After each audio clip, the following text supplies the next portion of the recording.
When you think of cojones, courage, strength, and tenacity, I know you are thinking about our next speaker. She was a U.S. House Representative from the 11th District of Georgia, the first African-American woman to hold a seat from that great state. She had an incredible opportunity and a mandate to make an impact, and she did. She voted against NAFTA.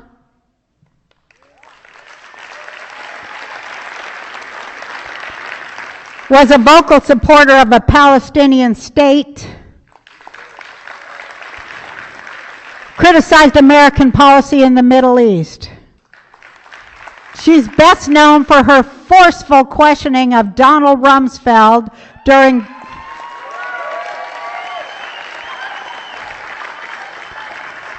post 9/11 hearings, which was intense, but her composure assured and forceful. She was a vocal critic of the government's response to Hurricane Katrina. She introduced legislation to release documents concerning the murders of Dr. Martin Luther King Jr. and Tupac Shakur. And she was the first member of Congress to file articles of impeachment against George Bush.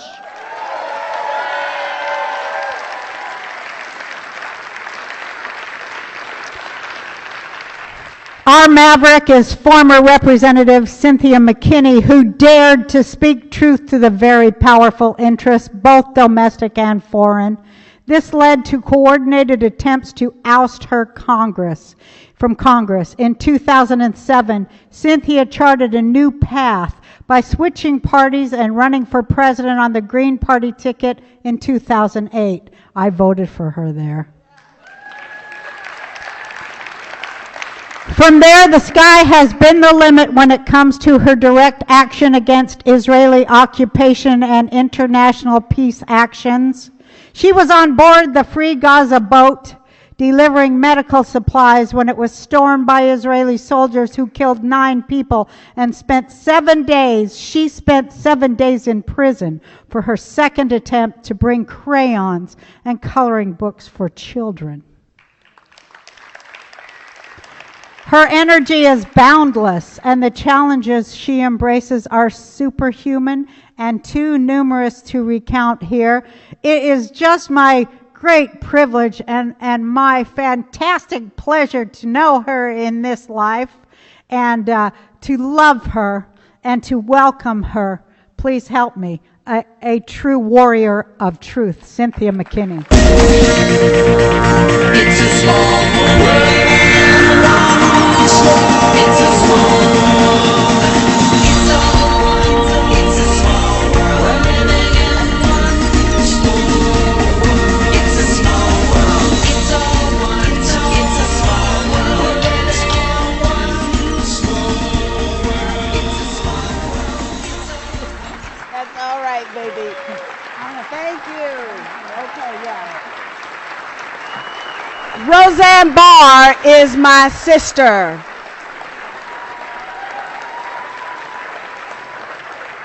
I want to thank you all for coming here and supporting this very informative and at the same time very important conference.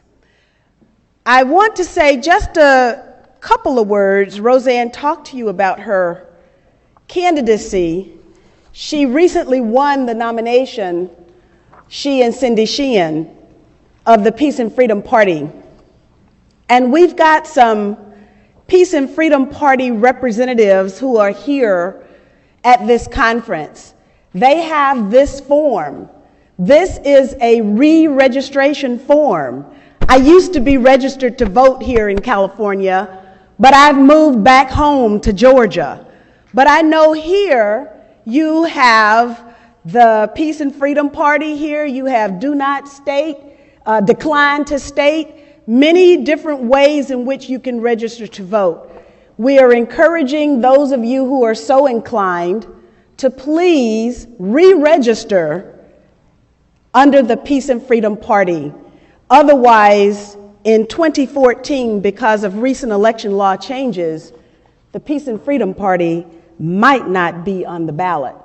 And that important aspect of voter choice will be missing from California. So protect voter choice. And if you are so inclined, register, change your registration to Peace and Freedom. Now, there's another thing I'd like to say as well, and that pertains to us being able to think about the unthinkable, to think the unthinkable. Just a few weeks ago, I'm told that the unthinkable happened right here in Los Angeles. And what would that be? That the Los Angeles City Council voted to close medical marijuana dispensaries. That in California is the unthinkable. That they would go against what the people mobilized and allowed to happen in the state assembly, that the city council members would go against their own constituents. Wait until you hear Roseanne Barr's position on medical marijuana. For those of you who are users or supporters of the right for the use of medical marijuana, stay tuned, because Roseanne will be speaking about that very soon, and I hope that that will be an additional encouragement to re-register under the Peace and Freedom banner. Now, with that having been said, what I'd like to just mention briefly are a few things that we thought were unthinkable, and yet they happened. Like, for example, Love Canal. You remember Love Canal? 3 Mile Island. You remember 3 Mile Island? If you don't remember 3 Mile Island, what about Fukushima? And whoever would have thought that what happened in Fukushima would be actively suppressed by our own government here in the United States, so that we would not know that the winds circling around Fukushima would eventually bring that radiation to the west coast of the United States, and then eventually all over the United States. And instead of our government being a responsible entity and telling us to prepare ourselves, they shut down the monitoring systems and then raise the rates so that, of course, there's no danger. Whoever would have thought that our responsible United States government would have done such a thing? But you see, some of us are accustomed to thinking the unthinkable because we live the unlivable. Some of us have experienced not the bright, shiny, gleaming city on the hill that so many of our U.S. leaders talk about, but we live in the underbelly of the system that supports that bright, shining city on the hill.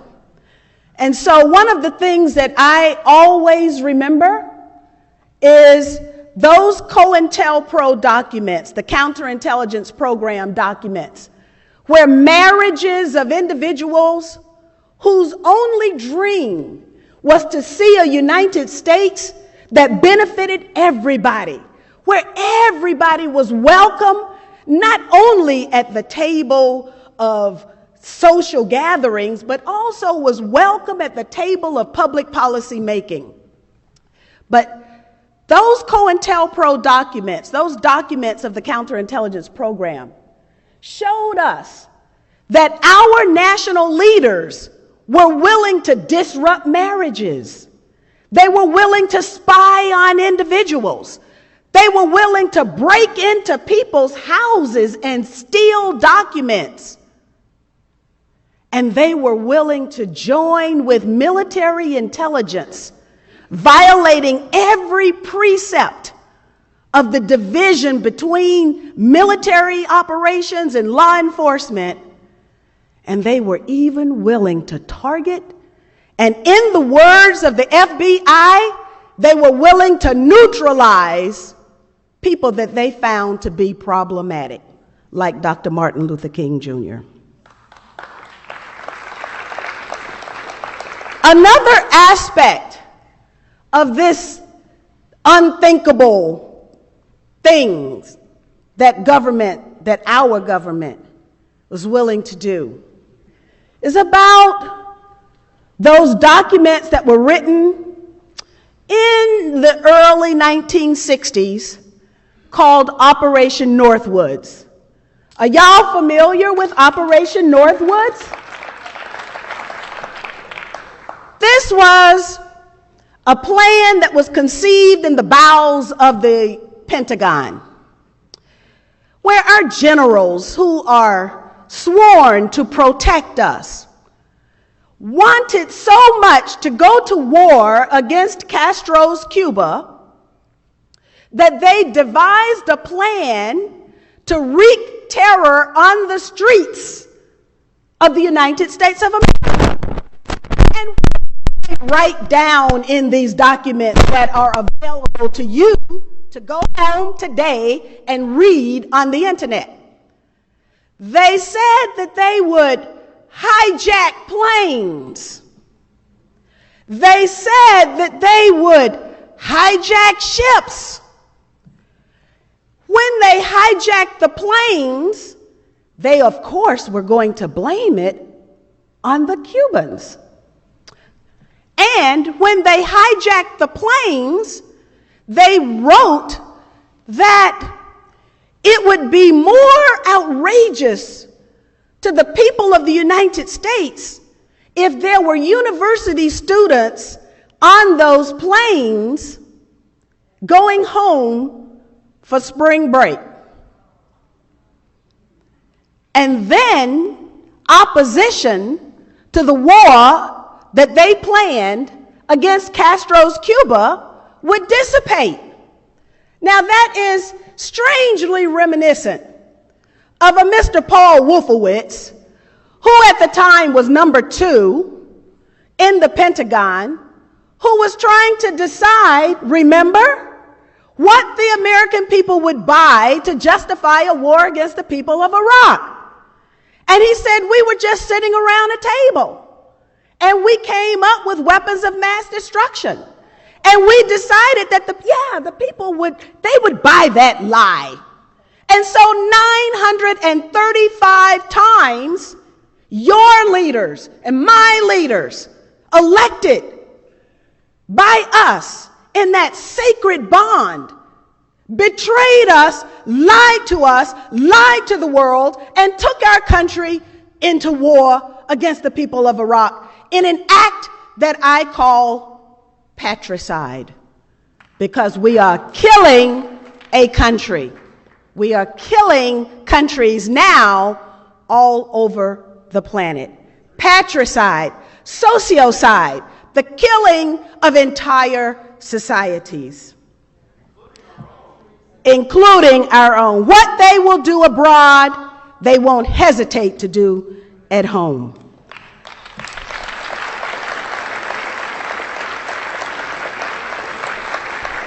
Mario Savio said, and I wish that I had had the opportunity to meet him, because he's my hero. And of course, you all probably know the quote better than me. He said, there comes a time when the machine becomes so odious that you can't take part. You can't even passively take part. And you have to say to the owners who run the machine that they've got to stop it, or we're going to stop it. And you've got to be willing to put your entire bodies against the gears and the levers and the wheels of the machine in order to stop it. Well, last night, I was with S. Brian Wilson, a gentleman who put his entire body against the gears and the levers of the machine, and he was trying to stop U.S. aggression against the people of Nicaragua. And of course, he lay his body down on train tracks. He thought that the train would stop. This was a train that was carrying munitions and that whole Iran-Contra thing. When the United States created something called crack cocaine and sent it into every black neighborhood in the country.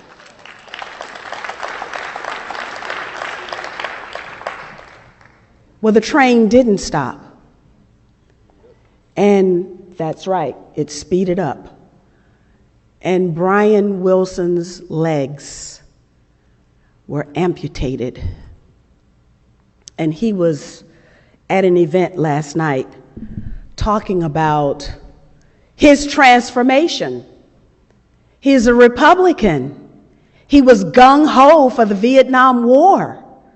And then all of a sudden, when he bombed with napalm a village and he had to go in and count the numbers of dead, there was a woman and she was holding 3 children, and her eyes were open. She was dead, of course, but her eyes were open. And he said at that moment, he knew that everything that the military had said to him, all of that training to kill, all of that propaganda to the people of this country, it all was a lie. And that woman was his sister. So, if we can realize that, yes, our government is capable of constructing plans to wreak terror on the streets of the United States just so they can go to war, why wouldn't they do something called geoengineering and create this thing that we know as chemtrails? Now, you know, when I was in the Congress, I loved to do those special orders. Special orders are the speeches that members of Congress give when nobody is in the chamber. But you see, and it's late at night. But you see, there's a 3-hour time difference. And the people of California would always be watching.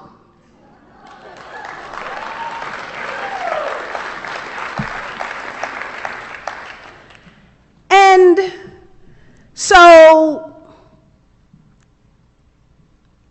I didn't really know anything about, like, geoengineering. It's a big word, about chemtrails. It's a scientific thing. I didn't know anything about it, but I knew something was up with the strange things in the sky. And they're literally strange things in the sky.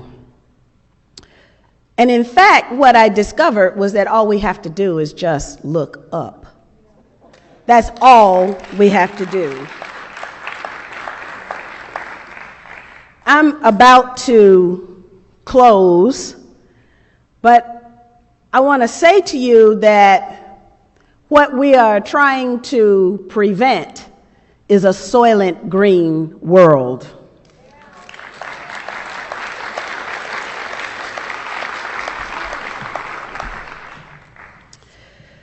This National Geographic magazine came in the mail today to my great friend Didan Kamathi, who has a radio program on Freedom Now and who talks about these kinds of issues all the time regularly. So I'm giving a little plug to Freedom Now on Pacifica's KPFK.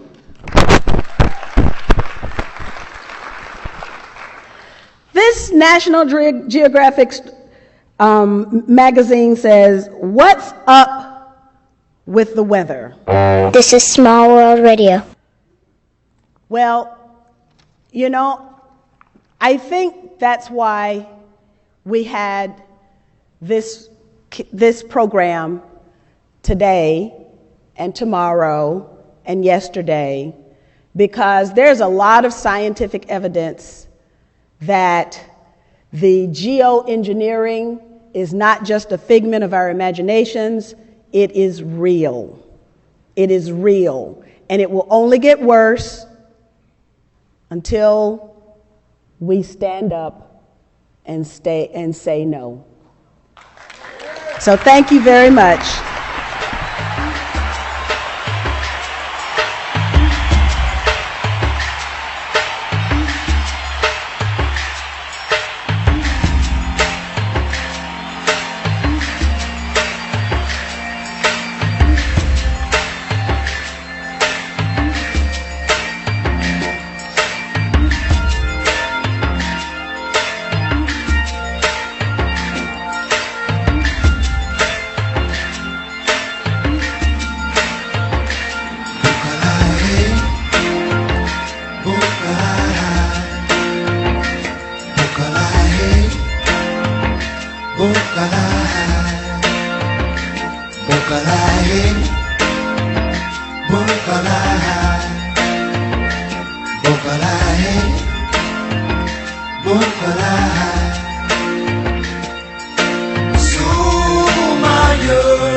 Shaking the tree.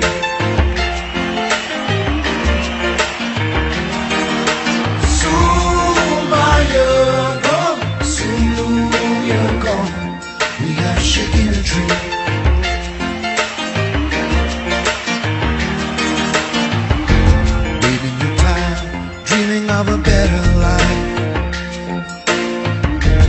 In your time, you're more than just a wife. You don't have to do what your mother has done, she has done. This is your life, this new life has begun. Slow day, woman's day. Slow day, woman's day. You're gone, soon you're gone. We are shaking the tree.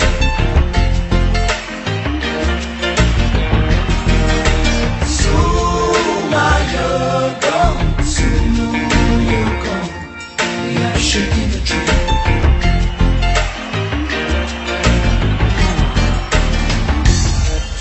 Time you were on the incoming wave. Nobody's slave. Find your sisters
Alan Buckman is the top researcher on the effects of geoengineering on trees and plant life. So this is his specialty.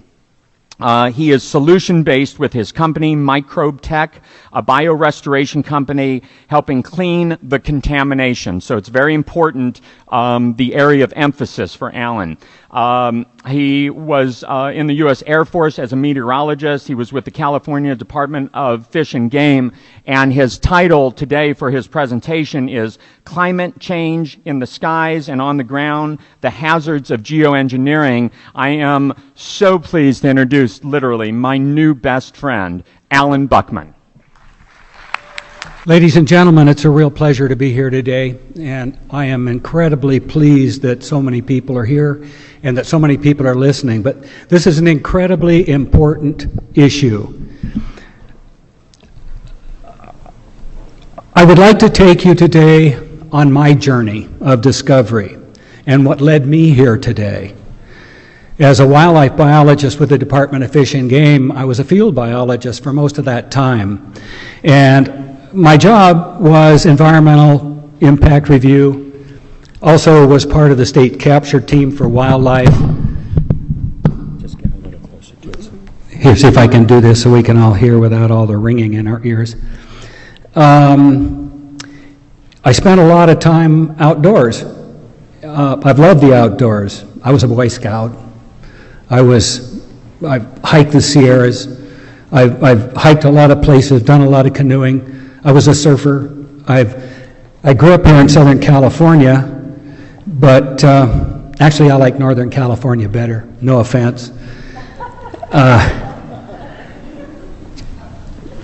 Anyway, I'd like to take you on a little journey down the rabbit hole. And I'm going to start with, I move my talk around, I've done this before, but I decided that I wanted to start right out with the chemtrail issue, and then we'll get into plants and some other things. I got turned on to the chemtrail issue in 2002, and at that point I hadn't heard anything about chemtrails. I had no idea what they were. And even though I'd been a weatherman in the Air Force, being a biologist, I was doing a lot of different things, and I wasn't paying attention to the skies until one day somebody, well, actually it was Rosalind Peterson, bless her heart. She's a great reference, has one of the biggest libraries, 50,000 plus documents if you want to look anything up. Agricultural Defense Coalition. Incredible data, and can prove almost all of this. I will let you know when I'm speculating.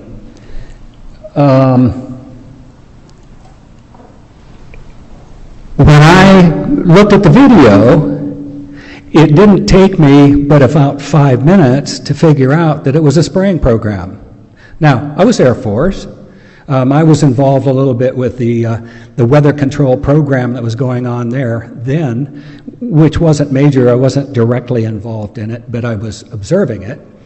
And anyway, this picture that I used as a background here is a reminder of what that video showed me. Every cloud in this picture was created. It was all sprayed on by jets. And I want to let you know that we're standing on the tipping point of the planet we love. We're on the edge of things we don't really want to contemplate. We don't want to lose this earth. And as a biologist, I'm in love with the earth. I chose my profession. I passed up a lot of other opportunities just to be out in nature. I wasn't after the money. I was after the experience and to be out in the earth, on the earth, and be part of it. I was absolutely astounded when I saw the pictures. So let me take you through some of the things that I've found here, and I'm going to start with talking about two different levels of weather modification programs. One of them is an out front program that anybody can look up. Everybody knows about it, or well, everybody should know about it because it hasn't been a hidden agenda. And then I'm going to talk about the hidden agenda. So there's two real different programs, and they do overlap each other. I'm not so sure they're not connected. So Let's see if I can get this to work. I'll start out with weather for sale. And that is that anyone can hire someone to provide them with more snowpack, to provide them with more water in their reservoirs for hydroelectric power, these are two of the big reasons, for agricultural crops, for moving water around. And when you think about moving water around, you have to think about the ecosystem. How do things function? We have, or had, I'm not sure anybody under 30 here has ever seen a natural sky, but we have had, a baseline of good information and good weather to live in. And when you change the chaos in the normal weather patterns, what you're doing is you're changing the effect on every living species. Everything's used to rains coming in at a certain time. And yes, it can be inconsistent, but if you look over time, it sets out a normal type of chaos pattern, like water flowing down a stream. If you change that, then you change the response of all of the species involved with it. They do not respond the same. As you've been noticing, seasons have been changing. I think we're in about the it looks like we're at the beginning of the 6th great extinction, which greatly concerned me. Just the idea of weather modification concerned me. Now, I brought this topic up when I was in the department, and nobody really wanted to deal with it. I guess I've been no, I'm not going to say that. yeah, well, one of those, yeah. And what I was more familiar with was the rain for sale programs. What we used mostly was silver iodide, propane, and these are just some of the stations that are used to change local microclimates. And you can see there's quite an assortment of ways of putting these materials on. Now, they can do this with anything, any of these particulates. So these are all methods that are available and have been for a long time. Okay, come on. Just to give you an idea, these are the recognized weather modification programs in the United States right now. Now, think about this. When you take water and make an application out of it, you've taken that water from someone else, somewhere else. You've increased the chaos factor incredibly. You've disturbed the natural cycle. Just that, all by itself, okay? That's a problem. I saw it as a problem. I still see it as a problem. And when you have excess water in one area, you have drought in another. We're seeing that across the entire United States right now, in fact, around the world. I'll get a little more into that. Oh, come on. Whoops.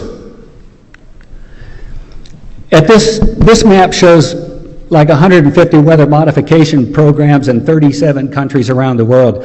So if you think that just small applications, the old butterfly wing, and if it flaps, where are you? And where does it change? Well, think of what kind of weather chaos this is creating all by itself. And this isn't even getting into the contrail issue yet, okay? It's a serious environmental impact. There are no environmental impact statements written on it. Anybody can go out and hire one of these to get water. You are significantly changing the environment, and why this isn't covered under the National Environmental Policy Act, I have no idea. It's always been a mystery to me why we've never been able to get any kind of even review on it, let alone a program. Come on. This kind of shows a map of water abundance, water loss, and you can see how big this is around the world. We're not in this alone. This program it's affecting the entire globe, okay? So it's a rob Peter to pay Paul program. Somebody gets it, somebody loses it. So it changes your animal and plant communities. It changes all of your normal conditions. This is an example. Now, I didn't necessarily want to pick on PG&E here, but I was working up around the Almanor Basin here recently, and PG&E is doing a lot of rainmaking for hydroelectric power around Lake Davis, and what's happened is that Eagle Lake and Tule Lake are drying up.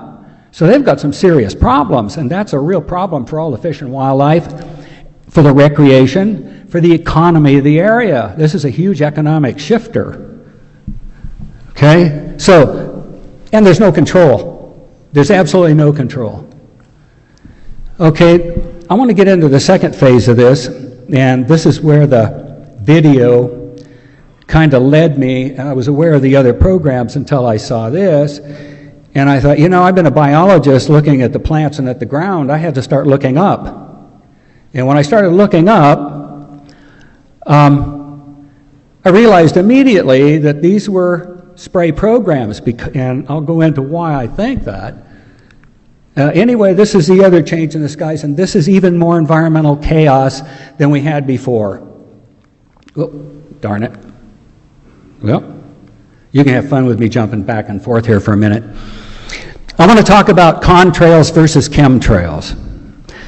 Contrails, by definition, used to be when a jet engine, burning its fuel would release the heat coming from the engine and the particulates coming out of the engine, it would melt the ice crystals, and for a short time, you would have a short trail.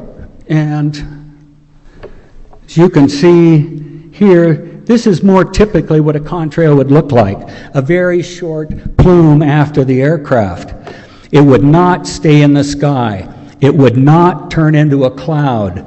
It's real clear that if it turns into a cloud, it's not a contrail, contrary to what NASA and NOAA and everybody else is telling you. It's simply not true.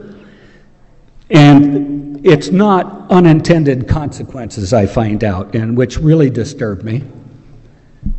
I've traveled all over. My wife and I have looked at a lot of places and been a lot of places, and I've taken a lot of pictures around these areas, and it's real easy after you look at these and watch them for a while that there are sprayed clouds, and they're everywhere. Now, they do it randomly. It's not always the same spray program every day.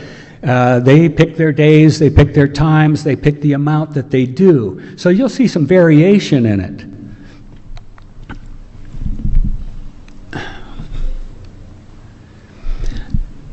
These are generally the exhaust patterns for the three kinds of major jets, turbojets, turboprops, and turbofans. You cannot put most of the particulate matter that is turning up in these clouds through these jet engines, except just recently I found out that they can modify aluminum nanoparticles that will go through the engines directly. Otherwise, they go through bypass air tubes, or they come out in other places, other vents on the jets.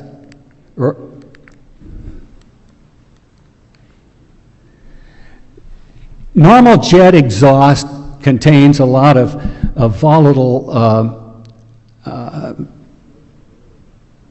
compounds. You have carbon monoxide particulates, nitrogen oxides, which gives you increased asthma, respiratory symptoms, acid rain. Now, acid rain, this part of the program, the acid rain part, is really interesting because when you think of aluminum, and if it's, I'll go into this more too, but if it's aluminum in the soils, when your acidity in your soils goes below 5, it is toxic to plants. So whatever aluminum accumulations are occurring right now, if we get a big shift with the acid rains and an increase in our other pollutants, it's going to trigger even a greater die-off. Then there's the elephant in the sky. It's an obvious program, and this aircraft, you can see, I don't know how many jets it has on it, but I can guarantee you there aren't 10 or 12. And one of the documents that the Air Force put out was owning the weather by 2025. Well, again, I'll ask the question, how do you think you could own the weather? What would you have to do to own the weather? You'd have to modify it. Well, how would you modify it? Well, this is certainly a good start. I got curious. They were leaving the impression that these were commercial aircraft. So I got out my telescope and my binoculars and I started looking at them. This is what I found out, that most of the aircraft I was looking at, now there's a variety across the country on which aircraft you see, but it's mostly KC-135s, which are basically air refueling tankers that the Air Force uses. They're Boeing 707s that have been modified for spraying. They contain huge capacity for particulates. And then they fly in military airspace as well as civilian airspace. Golly, these can't be airlines. Hardly anybody flies in military airspace except military or military contractors. So these have to be related. They fly through civilian airspace, sometimes in great danger. They fly in grid patterns that are very obvious, and it's all the checkering you're seeing. They do turnarounds. There's many aircraft generally working a pattern. I've watched anywhere from 6 to 10 planes working our area, going back and forth and crisscross. They go down, they turn around, and they do it again. Also, when I started looking at the different clouds that were being produced by these in long strips, it was obvious they had to be using different nuclei or materials to create the clouds, because each nuclei that you put out gives a different pattern in the cloud, and you can see pattern after pattern next to each other. No front does that. A front comes in, at least it used to be when a front comes in, you'll have a standard cirriform cloud cover come in, and it'll be pretty much the same kind of cirrus, or it'll be mixed within it as a continual spread. It's pretty darn rare that you get stripe after stripe. In fact, you never get strip after strip of different nuclei coming in. That just isn't natural. Here's just a picture of a turnaround. I'm sorry this isn't a clear picture, but it gives you the idea. I didn't have any other, I've got pictures of turnarounds, but they're so far away from the turnaround they don't show as well. Well, obviously not jet exhaust. Then you look at bulk. Now, the orange one is beautiful. It just happened to be a sunset. Now, everything was colored this color. But you look at the volume of the material coming out of that plane. No jet exhaust should have material that dense and that heavy. That just isn't how they work. We spent years trying to clean up jet fuel so that you had a clean exhaust. You'll see other planes go over at the same altitude and no exhaust trail at all. This is just an example of the volumes in the aircraft involved. This is one of the planes that I see the most. Well, both of these. There was denial. Now, we're not out there flying, and yeah, we're letting everybody know what we're doing. Well, it simply isn't true. Now, this was a FedEx plane that in one flight included or came across 3 different spray planes. They had no transponders on. They didn't even know they were there. There were some close calls. Well, this is common. It just doesn't get reported all the time. It certainly doesn't go into the press.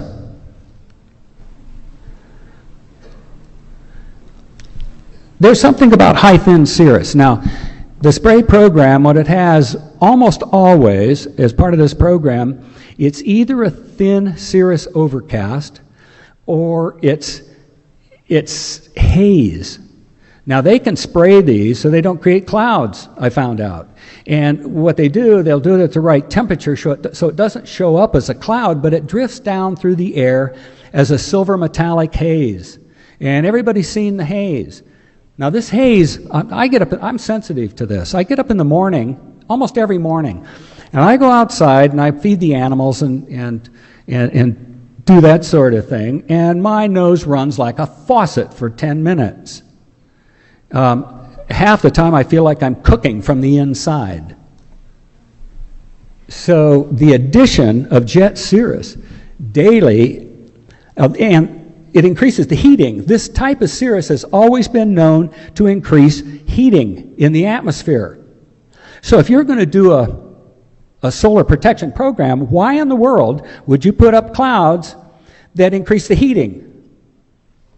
Well, that gets onto other agendas, doesn't it? Now, this is a typical view from 35,000 feet of the cap. Now, what you need for a good thunderstorm or storm intensity is moisture, cyclonic winds, and a cap. Well, they're providing the cap daily. What it is it's increasing storm intensity all the time, every storm that they do this on.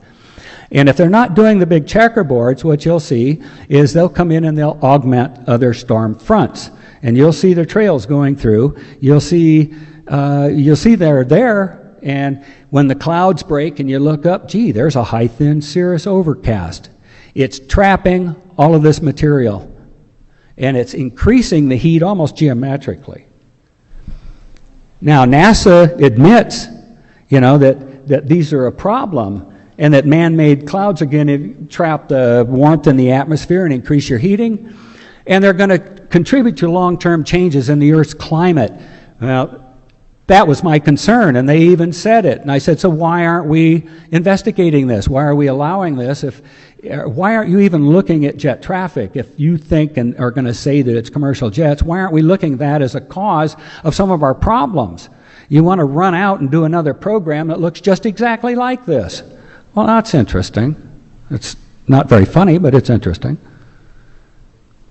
So I want to talk about the plasma envelope. When you create a cap on the environment like this, and actually I took this picture out of the plane window on my way to New York. I made a presentation to the UN in 2007 at the conference on global warming there. And the entire flight had haze and high cirrus the entire distance from San Francisco to New York. I didn't think that was possible. How in the heck can you do that? You have created an atmospheric envelope. And in that envelope, if we're using metallic particles, what we've created is a plasma envelope. Okay? I'll talk more about plasma here in a minute. But what this does is it contains the normal air currents. It changes the velocities, it changes the impact, it changes everything about that storm front coming through. And they can push these around as they want. Now, I thought we were quite a ways, with the silver iodide when I was in the Air Force. They've gone way past anything I knew. Now, Bernard Eastland, who also took out patents on some of Nikola Tesla's electromagnetic HARP system. He didn't call it HARP, but that's the name that they've put on it since. It's electromagnetic energy. It's a space heater. It's a wave generator. They can generate any frequency they want to. You can heat the air column. You can cool the air column. You can push the jet stream around. You can do all kinds of stuff with this. One of his demonstrations, though, was on the plasma envelope. This is it's a glass tube with normal air in it. And it was put in a microwave at really low levels. And you can see that the plasma ignites. And this is exactly what's happening in our atmosphere. If you think it's hotter, it is. Because we're living in a plasma envelope. And we're breathing all of that on top of it.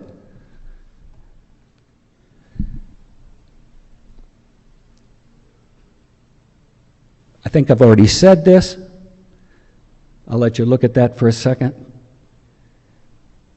It has significant effects on global warming. The entire program has significant effects on all our lives. Well, these increased storms are also threatening the ozone layer even more, aside from all of the other particulates we're putting in it. Okay? And Well, storm chaos is increasing significantly. We're all aware of that. This is part of the problem. Now, here's just another little diagram I did about the plasma envelope. You have your ceriform paint on top, gives you an artificial overcast. Again, you lose your solar illumination because it is reflecting off as well as trapping heat. So you're losing 25 to 40%, and this is where our global dimming is coming from. It's our silver haze and high cirrus. We've had an increase in rickets, increases in Alzheimer's. What we're finding out, I'll also show you some other data on this, is that the solid particulates mostly in the spray are aluminum, strontium, boron, barium, and many other metal salts. Now, silver iodide is a metal salt. These are all water-loving salts. They're water-loving compounds, so they draw moisture to them. And what they do is ionize the entire air column. And they magnify HARP. I'll talk more a little bit about HARP here in a second, but what they are is a force multiplier for the electromagnetic weapons. These were, in fact, HARP and chemtrails both came up in the military weapons programs as compatible programs. They work together. In metallic haze in the environment, well, what's it doing? Now, I have a lot of friends that are firefighters, and they said they have never fought fires like these. When these fires go off, they blow up. They're incredibly hot. Well, if you have ionized metallic particles mixed in your air column, they're going to blow up, literally. Respiratory problems. I think we're all aware of how our respiratory health problems have increased significantly. We're getting water and snow pollution at toxic levels, changing soil pH, which is really important when you start talking about microbials and the digestion within the soils and in the environmental process. This is going to disturb all of those microbials. You might even have a big shift in your microbials. And generally, when you fool with things, you promote the pathogens. Well, there are a lot of good bacteria out there. And I'm going to talk more about that, too, because I mean, we have a toolbox of billions of microbes, natural microbes on this planet. We don't need to engineer any of these things. All we have to do is be smart enough to figure out which ones eat what and use those in levels that we can modify and clean up the environment. And this is one of the things that I know is that we have a methodology to be able to clean up a lot of this stuff. Now, we're getting so much aluminum in the environment, it's going to take a while to do that. So we're going to have to stop what's going on first. And then, actually, we could start putting the cleanup on at the same time, but I think we'd be interfering with some other programs. We have to do this at a top level where the powers that be want this to happen, and we are the ones that need to get them to want that to happen.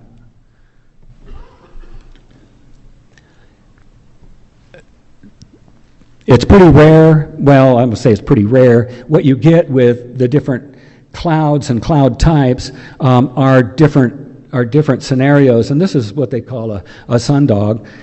And you look right up here at the top, and you can see part of a jet cloud there. Now, all of this was created by jet clouds.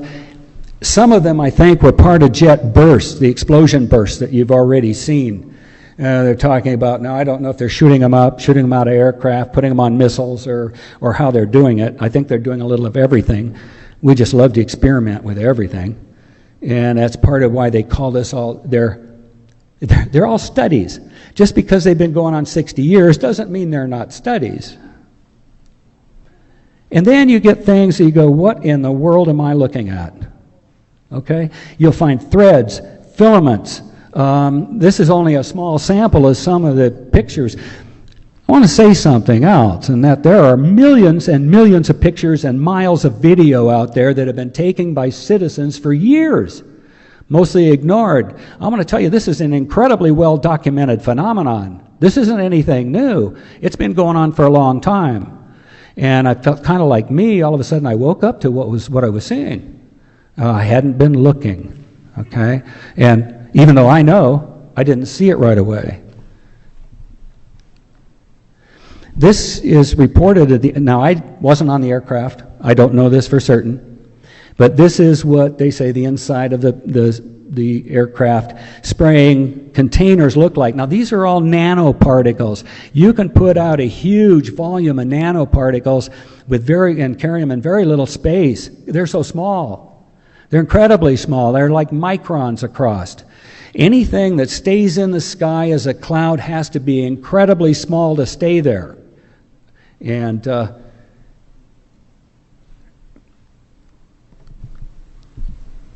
this is also, I had to laugh when they were talking about the jet they just tested at Mach 6, and it failed. I can't prove this one, and I'll say it right now. And this cloud basically started at Area 51 when it went all the way across the United States, all the way across the Atlantic Ocean, and halfway across Europe. Okay, in a very short time. And they say this thing is hypersonic. It'll do Mach 18, which puts the other to shame. Of course, if there's UFOs out there, this is all kind of redundant anyway. So, and the other thing about the military, when you see a military aircraft brought out for your inspection, or they finally show you the first time, they just retired it. Okay? It's been in operation over 20 years. I know that for a fact. So, anyway, this is supposedly the aurora. Now, what concerned me is this cloud.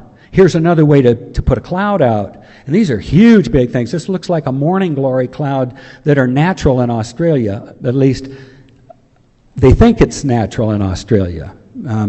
It's kind of out of the way to be occurring all of the time, so I'm going to believe that that's true. But here's another way to create a cloud and a dispersal system. And if it's a pulse engine, we really need to find out exactly what's driving that and how it works. I'm going to go to part 3 here is what are they spraying? And I'll talk a little bit about spray mediums. Now, these are off of fairly small numbers of samples, but let me show you what we're finding. And first of all, 1987, all these metallic particles showed up in every drinking water in the state of California in the same year. Most of these materials are not in the soils. They're not in the watersheds. So where did they come from? Great question. Again, aluminum, barium, strontium, boron, others. Again, all water-loving salts. And again, here's your checkerboard pattern showing the flights and the spread patterns. Okay, now the Air Force and the Department of Defense admits that the military, or the Air Force is putting, I'll say military in this case because they're not all Air Force, are using chaff. Well, chaff used to be these, in fact, they still show these as these great big strips of aluminum, and that they're putting them out. Well, these are aluminum-coated fiberglass particles, and they're nano size. Okay, that changed the entire ball game when you go to nanoscale. Well, what does aluminum do? High electrical conductance. Gosh, what would you want that for? Plasma, maybe? 10 times the reflectivity of sulfur. So if we're going to reflect more stuff, why would we think of putting sulfur in the atmosphere? It's a good question. You put sulfur in the atmosphere, you're going to get huge amounts of acid rain. I have to question what I'm hearing from all the scientists. And I'm not going to claim to be an expert on all this stuff. I only know what I'm seeing, and from my background, this is an incredible program of modification. This show contains copyrighted material, the use of which has not always been specifically authorized by the copyright owner. In accordance with our nonprofit mission, we believe this constitutes a fair use of any such copyrighted material as provided in Section 107 of the U.S. Copyright Law. The future teaches you to be